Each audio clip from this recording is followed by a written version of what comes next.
Good morning mga day, this is Basu, Danyang Vlogger, a day in my life sa content creator at age of 13. Kaya naman mapapasabi ka na lang talaga dito ng ay for the go.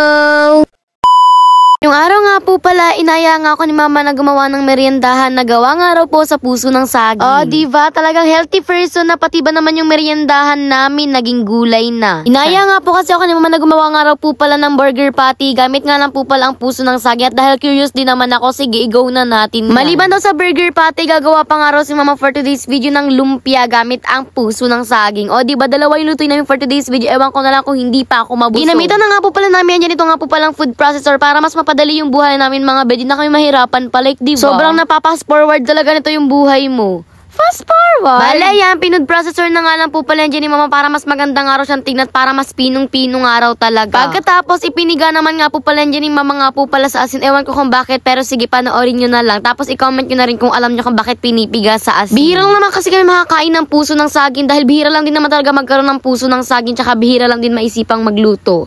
Puro na lang bihira. By the way, habang si mama nga po pala natatad nga po pala dyan ng bawang at sibuyas, ako naman nga dito for the tanggal naman na nga po pala at pinaghihiwa-hiwalay ko na nga yung mga lumpia wrapper. Tapos nagpainit na rin nga po pala ako ng kawali para lagyan ng mantika at para igisa na rin nga po pala yung gagamitin nga po pala namin sa lumpia na puso ng saging. Yung sa burger patty, hindi na nga raw po pala yung kailangang gisahin. Ito nga lang daw po talagang pang lumpia. Alam nyo, nakaka-curious ang lasa mga bed. Dahil sanay naman ako na ang luto talaga sa puso ng saging ay ginataan lang talaga. Syempre, ang alam ko naman na burger patty mga bes, ginagamitan talaga yan ng karne, pero pwede din naman pala sa gulay, mas healthy pa talaga. Dahil alam na namin to ngayon, ito na talaga nga araw-arawing gawin. Ala, hindi ba kamasawa na kayo pag ito ang inulit-ulit naming content? Bale yan, at nagbabalot na nga po pala dyan si mama neto nga po pala mga lumpia. At habang ako naman nga dito nagtitimpla naman nga ng gatas ni Storm dahil nakikigulo na naman siya sa amin mga babe. Lamibo yan si Baby Storm, sa tuwing may content kami, mapa-content man o wala, talagang napakagulo talaga yan. Ewan ko ba, talagang bagyo talaga. Feel ko hindi talaga siya napapakali hanggat wala siya nililikutan or kaya naman nga iwala siya nasisirang gamit. Bala yan, inuna nga po pala dyan prituhin ito nga po palang lumpia. Ewan ko nga kay mama dahil excited na nga raw talaga siyang matikman ang ginawa niyang lumpia. Yes po, opo, si mama na po yung magluluto dahil hindi naman ako takot sa mantika, onti lang. Sabi ni mama, tutulong-tulong na naman daw po ako para nga talaga meron naman akong ambag. Kaya naman sige, tumulong lang tayo kahit onti. Ko mga beto na yung pinakamalaki kong ambag ang kumain habang niluluto pa lang ni mama yung lumpia. Grabe, legit na sobrang init at bagong haon pa talaga yun, hindi ko nga manguya ng maayos. Pero yun ang pinakihintay ng lahat. Ito nga po palang burger patty. Niluluto na nga po pala dyan sa mga oras na yan. Nung una nga po pala i-filled yung pagkalagay namin, hindi siya mukhang burger patty. Pero yung pang second batch naman nga po pala mas okay at mas bilog nga talaga siyang tignan, mas perfect. Kasing perfect mo.